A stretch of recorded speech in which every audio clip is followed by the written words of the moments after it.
Teman-teman, ada ekosistem-ekosistem tertentu yang bisa menyuburkan DFK, disinformasi, fitnah, dan kebencian. Dan salah satu yang bisa menyebabkan suburnya DFK adalah sebuah transformasi komunikasi saat ini kepada komunikasi digital. Saya akan menyoroti 3 hal utama dalam perubahan komunikasi digital yang bisa menjadi satu hal yang baik untuk menyebarkan informasi dan juga menyatakan pendapat, tapi di sisi lain juga bisa menyebabkan suburnya ekosistem DFK. Yang pertama adalah Key Opinion Leader.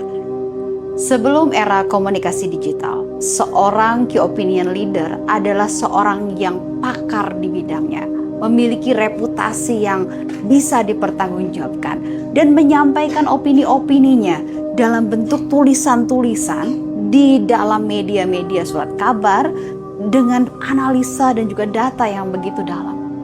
Sehingga kemudian kita bisa melihat dia adalah seorang Key Opinion Leader yang memang mumpuni di bidangnya.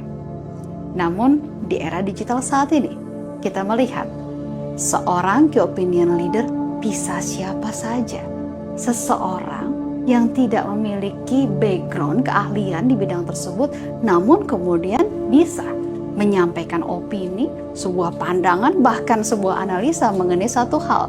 Dan yang menarik adalah di era komunikasi digital saat ini bisa jadi, dan saya pun juga punya pengalaman di sana, ketika seseorang yang benar-benar expert di bidangnya justru tidak terlalu dipercaya dibandingkan dengan mereka yang tidak memiliki expertise di bidang tersebut, namun bisa menyampaikannya dengan lebih menarik. Dalam satu fenomena komunikasi ada yang namanya Dunning-Kruger Effect.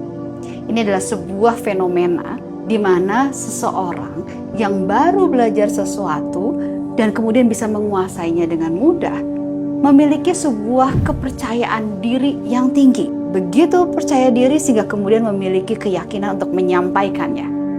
Namun, seseorang yang kemudian mempelajarinya lebih dalam lagi, kita lihat di grafik ini, inilah Dunning-Kruger Effect grafiknya.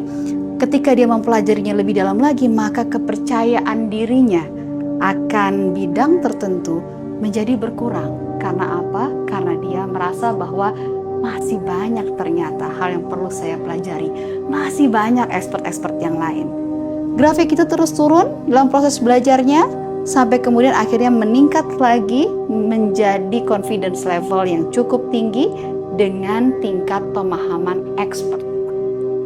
Teman-teman, kalau kita lihat di Dunning-Kruger Effect ini ada sebuah confidence gap, sebuah kepercayaan diri yang jurangnya cukup jauh ya, antara proses belajar seseorang yang baru belajar dengan rasa kepercayaan dirinya dengan seorang expertise yang kepercayaan dirinya butuh waktu untuk membangun.